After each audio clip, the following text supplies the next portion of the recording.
이재명 대통령 SNS 글이 민주당을 뒤흔들고 있습니다. 막스 베버를 인용해서 결과에 대한 무한 책임감, 현실과 이상 간의 균형 감각 등을 강조하면서 여당은 신념의 언어보다는 책임의 언어에 더 집중해야 한다. 여당의 열정은 우리 진영이 아니라 국민 전체를 향해야 한다고도 했습니다. 이를 두고 정청래 지도부에 지방선거 책임을 묻고 당권 연임에도 제동을 걸었다는 해석이 나옵니다. 실제 초선 의원들 비판이 잇따랐는데 이용우 의원은 더 이상 지도부가 정부에 부담이 되지 않기를 바란다. 조계원 의원도 연임 도전에만 집착하며 대통령 말을 자의적으로 각색하는 건 옳지 않다면서 정 대표를 직격했습니다. 김문수 의원은 우리는 여당이냐 야당이냐 이렇게 반문하면서 대통령 글을 공유하기도 했습니다.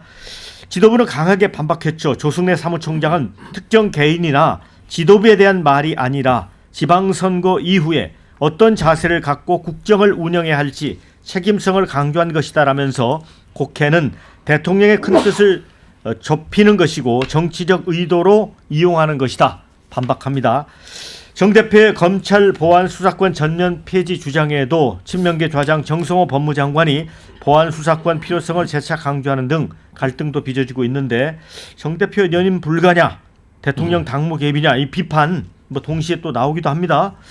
자, 민주당 상황이 심상치 않은데 오늘 정 대표 주재 최고위에서 정 대표가 이런 얘기를 했네요. 이재명 대통령은 월드 클래스 지도자다, 수준의 지도자다. 자, 이거 어떻게 보세요? 그러니까 대통령은 그 정치 전반을 관장하는 위치에 있는 정치인이지 않습니까?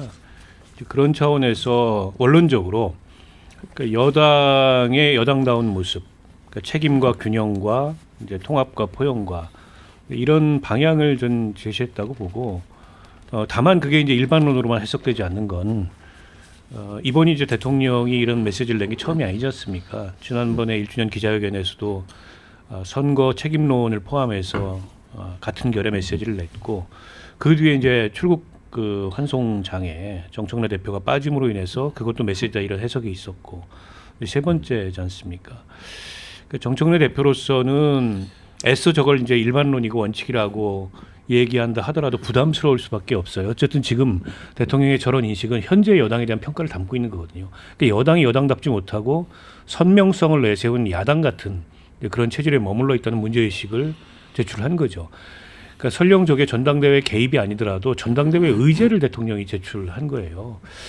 근데 그건 이제 정청래 대표의 리더십하고는 조금 결이 안 맞는 얘기고요. 그러니까 물론 이제 윤석열 정권 시절처럼 뭐 정무수석을 보내거나 체리 따봉을 보내거나 혹은 뭐 연판장을 돌리거나 그런 방식으로 난폭하게 전당대회나 당의 리더십 그 선출에 개입하는 모습은 아니지만 자연스럽게 어쨌든 대통령의 그 인식이나 문제의식을 저렇게 공개적으로 제출함으로써 현재의 민주당 리더십에 대해서 문제의식을 갖고 있다는 걸 좀 드러낸 거라고 보고, 대통령 메시지는 명확하다고 봅니다. 이제 정 대표 선택만 남았는데 일단 보안 수사권 얘기하고 1인 1표제 얘기하면서 정면 돌파 의지를 밝혔거든요. 한 차례 밝힌 건데 그 뒤에 대통령 메시지가 또 나온 거예요. 과연 출마할 수 있을까? 이런 생각이 한편에서는 저는 든다고 보고, 출마해도 작년 전당대회하고 양상이 많이 다를 거다. 그리고 이미 지금 그 지지율 조사나 이런 것들이 나오는데 그것도 작년하고 좀 양상이 달라요. 그래서 임기 1년 차에 대통령하고 맞서는 당대표라는 거는 불가능한 컨셉입니다. 대한민국에서는. 정 대표 고민이 깊어지지 않을까 싶습니다.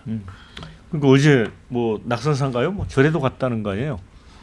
이제 그 대통령과 여당 대표가 이게 싸우면 국민들이 불안하죠. 근데 이제 국민들은 안중에도 없다라는 걸 이제 보여주는 거라 생각합니다. 좀 전에 말씀하신 이제 체리 따봉이나 윤석열, 이준석, 윤석열, 한동훈 그 사이에서의 그 갈등은 어떻게 보면 이제 애교 같은 거죠. 그때는 이렇게까지 양자가 뭐 서로 거친 언어를 공개적으로 내뱉는 이런 일은 없었습니다. 나중에 뭐 화가 많이 났다더라, 뭐 자리 배치가 어떻게 됐다더라, 뭐 콜라만 줬다, 뭐 이런 것이었거든요. 근데 지금은 이제 아예 그냥 그 공개적으로 막 설전을 벌이지 않습니까?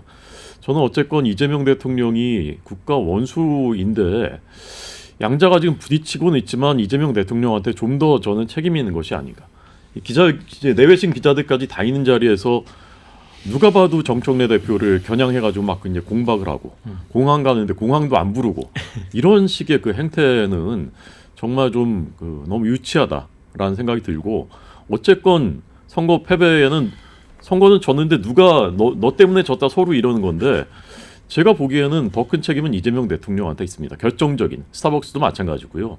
그다음에 최악의 저질 발언 이런 것들을 투표 당일날 뭐 이렇게 하고 우리 삶을 망치는 자들 이렇게 공공연히 헌법을 위반해서 선거에 개입하려고 했었던 것이 저는 마지막에 분노를 불러일으켰다라고 생각하고 그럼에도 불구하고 이게 다 정청래 대표 때문이다라고 하는 거 정말 그 볼성사납다라고 생각하고 그럼에도 불구하고 그럼 왜 지금 여론조사에서 당대표 여론조사에서 정청래 대표가 더 밑으로 나오느냐 좀 왜 그럴까 이제 저는 생각을 해봤는데 자 첫째는 어쨌건 그래도 선거는 당이 책임지고 치르는 것이니까 그러다니 원칙론이 작용하는 것 같고요. 그다음에 본인이 전국 다니면서 뭐 오빠라고 불러봐라 이런 식의 본인의 그 자질을 그냥 그대로 노출한 이런 것들이 국민들 속에서 이제 평가받는 그런 그 측면이 또 하나 있다라고 생각하고 어쨌건 이런 것이 이번 전당대회를 통해서 정면을 좀 충돌하면서 제가 이제 누차 말씀드리지만 이거는 정말 분당으로 갈 수 있다. 전개 양상에 따라서 저는 이제 그렇게 예측합니다. 양 의원님, 네. 정청래 대표는 그 출마하겠죠? 변수가 있다고 보십니까? 뭐 저는 크게 달라지진 않을 거라 생각하는데요. 근데 여기 계신 분들이 잘 모르는 게 계세요. 뭐냐면 정청래 당대표하고 이재명 대통령하고는요. 절친이야 절친. 네. 수시로 소통하고 네, 절친이고 아삼육이고 네. 같이 밥도 먹고 술도 먹고 제가 같이 해봤는데 네. 두 분 생각이 굉장히 잘 맞아요. 네. 네. 그리고 당 대표 되고 대통령 되신 다음에도 수시로 연락하는 걸로 저는 이제 전해 듣고 있고 저는 그 정청래 당 대표가 된 과정과 배경을 한번 떠올려봤으면 좋겠는데요. 그리고 이번에 지방선거를 관통하면서 우리가 저희 당에서 내세웠던 주장 이런 걸 좀 봤으면 좋겠는데 저희는 그 내란 정당의 해산에 대한 당원들의 요구가 거셌습니다. 그 당시에 그 박찬대 당시 원내대표는 상대적으로 좀 온건해 보였고 정청래 당대표가 막강해 보였죠. 왜냐하면 법사위원장 이후에 이제 당대표로 출마를 한 거였기 때문에 탄핵하고 그리고 그 이후에는 내란 정당 해산까지 가야 된다라는 당원들의 요구가 거셌고 그래서 66%의 아주 압도적인 지지를 통해서 당선이 됐거든요. 그러니까 그때 대부분 평가가 그랬던 거예요. 그래서 이번 지방선거까지도 사실은 내란의 완전한 청산을 우리가 기치로 내세웠거든요. 근데 실제로 지방선거를 해보니까 오히려 유권자는 그것보다 실질적인 도움이 되는 경제를 살리는 거라든지 민생에 대한 관심이 더 컸다는 걸 우리가 네. 평가를 하게 되는 거잖아요. 물론 완전한 평가가 되진 않지만 저는 그 정청래 당대표의 생각과 이재명 대통령의 생각이 크게 다르지는 않는데 그리고 두 분도 다 선명한 분이세요. 자기 입장이 확실한 분이고 뭐 이번 선거에 대해서 책임을 갖춰야 된다 이런 얘기를 하시는 것처럼 실제로 얘기하는 스타일이나 톤이나 거의 비슷했잖아요. 이번 선거에서 입장이 달랐던 게 아니라고요. 근데 그 건에 대해서 이재명 대통령이 먼저 반성하고 성찰하는 모습을 저는 제시했다고 저는 생각을 합니다. 이 건은 정청래 대표에 대해서만 얘기한 게 아니라 이번 지방선거를 치른 우리 정부 여당이라고 하는 우리 스스로에 대한 얘기를 계속 하고 계신 것 같아요. 그 얘기는 기존에 이제 실용주의 노선을 얘기를 하면서 사람을 어쨌든 써서 외연을 넓히는 방식으로 했잖아요. 저희가 뭐 김용남 후보도 마찬가지고 그런 식으로 뭐 이해운도 그런 발탁도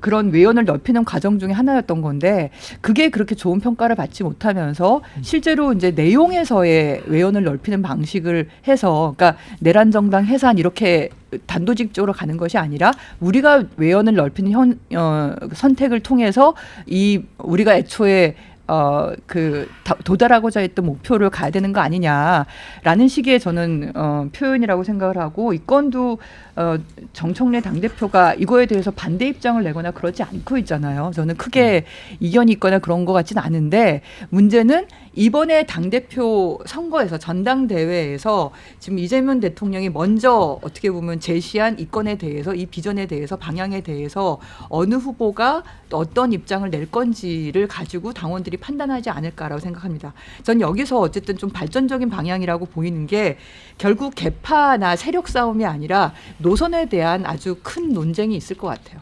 지난번 전당대회는 내란의 완전한 청산이 가장 큰 목표였다면 이번 전당대회에서는 실제로 국민들이 먹고 사는 문제라든가 우리의 외연을 확장하는 방안이라든가 이 건에 대해서 우리가 어떤 비전과 내용을 낼 것인지에 대해서 후보들끼리의 논쟁이 있는 그런 노선 투쟁의 장이 열리지 않을까 저는 그렇게 보고 있습니다. 황교안 의원, 네.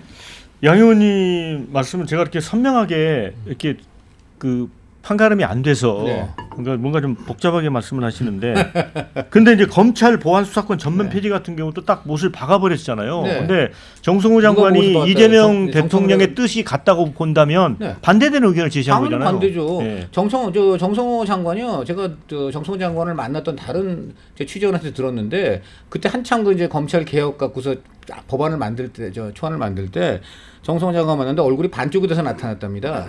그리고는 지금 이렇게 대통령이 지금 공격받고 있는데 정말 당에서 너무한다. 그리고 지금 대통령이 그런데 너무 당이라든가 김어준이라든가 이제 이런 쪽에서 막 이제 다 없애라고 하니까 지금 막 많이 들어주시는 것 같아. 큰일 났다. 아니 대통령도 최소한에 뭐 사정권이 있어야 되는 거 아니냐. 근데 검찰이 이거 다 넘겨주고 그다음 둘째 검찰이 이렇게 다 넘겨주면은 경찰 하나만 가지고 보안 수사권도 없이 그럼 일방적으로 수사했다가 피해자가 제대로 구제 못 받고 가해자는 도망갈 수도 있고 또 엉뚱한 사람이 가해자가 될 수도 있고 이런 거 어떻게 할 거냐. 그리고 이거 나도 이러다가 다음 총선에 한번 마지막으로 나가서 육선해가지고 국회의장 하고 싶은 할 생각도 있었으나 이제 못 할 것 같다. 정청래가 만약에 당대표 되면은 나 같은 사람 시켜주겠냐? 공천 시켜주겠냐? 이런 말까지 했다는 거예요. 그러니까 이게 무슨 뜻입니까? 지금 이거 좀 전에 우리 양현영 의원님이 말씀하셨지만 결국은 당권, 본인들의 어떤 기득권 플러스 당의 향후 국정 방향 놓고 굉장히 갈등이 있다는 거예요. 그러지 않고서 어떻게 현역 법무부 장관이 얼굴이 반쪽이 되고 지금 당하고 대통령 사이에서 아주 고통스럽고 지금 다음 공천이 걱정된다는 그런 푸념을 할 수 있어요. 이거부터가 말이 안 되는 것이잖아요. 이것이 어떻게 갈등이 없다고 할 수 있습니까? 그리고 지금 제가 직접 청와대 관계자들하고 소통하는 여기 당 고위 관계자 말 들어보니까 정청래 관련해서는 육두문자 나온대요. 정청래 이름 나오면. 근데 무슨 사이가 좋다는 겁니까? 그리고 사이가 좋은데 왜 이번에 공항 환송을 대놓고 저렇게 패싱시키고 대신에 총리 내보내가지고 이 사람 굉장히 일 잘하는 사람이다. 가로 열고 다음 전당대회 나가면 우리 당원들 이분 좀 뽑아주세요. 누가 봐도 그렇게 보이는데 이게 무슨 도대체 사이가 좋다고 이렇게 말씀을 하시는 건지 과거에 좋을지는 모르지만 그리고 이거 기억 안 나세요? 옛날에 윤석열 대통령 탄핵 기저 선거 나오기 직전에 SNS 우리가 기억 안 나세요? 가장 폭력적일 것 같은 정치인 여론조사 1위 이재명 당시에 당대표 2위가 그 양반이 제일 높게 나왔고 2위 김문수하고 엄청나게 차이가 났어요. 그거 직접 올린 사람이 누구죠? 바로 정청래 본인입니다. SNS에 올렸어요. 그런데 이런 걸 가지고 뭐 개인적으로 언제 술을 마시는지 모르지만은 저는 기본적으로 지금 두 사람이 당권이라든가 또 뒤에 배후의 세력이라든가 이런 것 때문에 지금 물러설 수 없는 싸움을 이미 하고 있다. 이렇게 보는 게 순리죠. 그리고 이런 거 가리고 가면 안 됩니다. 이번에 어쨌든 간에 당원들 그리고 나아가서는 큰 틀에서는 이제 민주당 지지하는 국민들 이런 분들이 선택을 하셔야 될 것 같은데 저는 이런 관점이 굉장히 중요하다고 봐요. 정말 민주당이 지금 내란 얘기는 진짜 우리 양 의원님 잘 말씀하셨는데 내란 프레임은 끝났습니다. 이번에 정청래 대표 그거 갖고서 계속 울거먹으려고 하다가 안 됐잖아요. 작년에 이재명 대통령 당선된 게 어떻게 보면 국민들이 내란 심판한 거예요. 지금은 국정 방향을 국민이 정말 원하는 방향으로 가는 쪽이 누구냐? 이걸 가지고 선택해야 된다. 그러면은 네. 정청래 대표가 이제 시중에는 아까 우리 박원석 의원님도 말씀드렸지만 네. 당대표 선거에 안 나올 수도 있나요? 지금 제가 볼 땐 굉장한 압박이 들어가고 있다고 봅니다. 지금 송영길 의원만 해도 정청래 거치 보면서 출전하겠다 이러잖아요. 그리고 지금 이 친명계가 지금 빨리 대표직 내려놓으라는 말은 이퀄 대표직 내려놓고 다음 전당대회 출마는 접어라라는 얘기입니다. 네. 그런데 정청래 대표는 지금 보십시오. 저 계속 출마 당대표 내려놓는 것도 늦추고 있잖아요. 결국은 압박에도 불구하고 출마할 것이다. 출마할 것이다. 그러니까 저는 조금 더 봐야 된다고 보고요. 그러니까 정청래 대표한테 지금 그 말하자면 가해오는 압박은 비단 선거 패배의 책임을 묻는 게 아니에요. 그렇죠. 선거 패배의 책임이 전청래 대표에게만 있다고 보기도 어렵죠. 그건 좀 부당하다고 보고 다만 지난 1년간의 이 여당의 리더십으로서의 정청래 대표에 대한 평가가 있는 겁니다. 그거는 이제 당내에 이제 여러 조금 이 결이 다른 그런 세력 간의 통합도 충분하게 이뤄내지 못했고 또 여당으로서 지나치게 선명성만 내세우다가 여당다운 안정감이나 균형감이나 이런 거를 기하지 못했잖아요. 그런 문제의식이 중첩돼 있는 거예요. 때문에 정청래 대표도 고민스러울 수밖에 없고 근데 이제 정청래 대표 개인이 아니기 때문에 이제 혼자 뭐 거취를 결정하고 이런 차원의 문제가 아니죠. 이제 세력 대 세력이 지금 당 내부에서 갈등하고 있는 거고 때문에 물러서기도 쉽지 않은 건 맞지만 근데 깊이 생각해봐야 됩니다.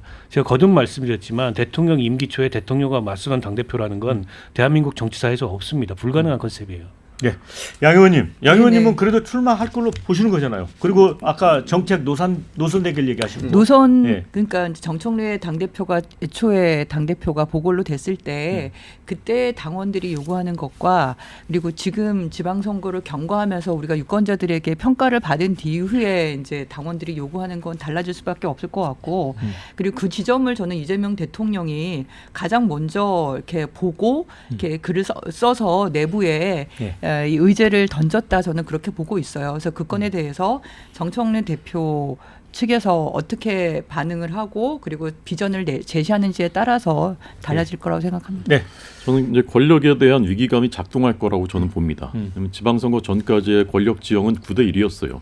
여당이 9를 갖고 있었습니다. 여권이. 그리고 지방선거 압승하면 이제 10대 0이 될 것 같은 그런 그 분위기였습니다. 그러니까 10대 0이고 다음 정권은 무조건 창출할 거니까 이제 박터지게 싸우는 것이 이제 남아 있었던 거죠. 자, 근데 지방선거에서 저는 6월 4일 아침 7시 17분부로 이게 이제 역전되면서 이제 정권이 기울기 시작했다라고 저는 보고 있는데 그러니까 지금 이제 권력이 한 6대 4나 5.5대 4.5 정도로 남은 거예요. 그러니까 지금 그 여당의 당원들 특히 개딸들 입장에서는 위기감을 느끼는 거죠. 아, 이러다 정권 내줄 수도 있겠는데 자 그렇다면은 출범 1년밖에 안 된 이재명 정권이 레임덕으로 가는 것이 맞는가? 저는 그런 위기감 때문에 오히려 이번 전당대회에서는 명 쪽에 손을 들어줄 가능성이 높아졌다라고 봅니다. 네. 자, 댓글 좀 소개해드립니다. 대통령의 진정한 뜻은 정청래가 끝났다는 메시지 같다. 이쯤 되면 당대표 연임은 물 건너간 거 아닌가? 난 정청래 불출마에 한 표. 이런 의견 주셨고요. 너무 잔소리하는 시어머니 같은 이재명 대통령. 여기까지만 딱 글을 올려주셨네요. 대통령 말 100번 옳다. 그런데 본인도 저질이니 하면서 갈라치기 하지 마시라. 이런 또 따끔한 의견도 주셨어요. 그래서 1인 1표제와 보안 수사권은 하는 겁니까 마는 겁니까? 라는 의견도 있고요. 정청래 연임 포기하면 김민석에게 상납하는 건데 그건 좀 아니질 않나? 또 이런 의견도 주셨어요.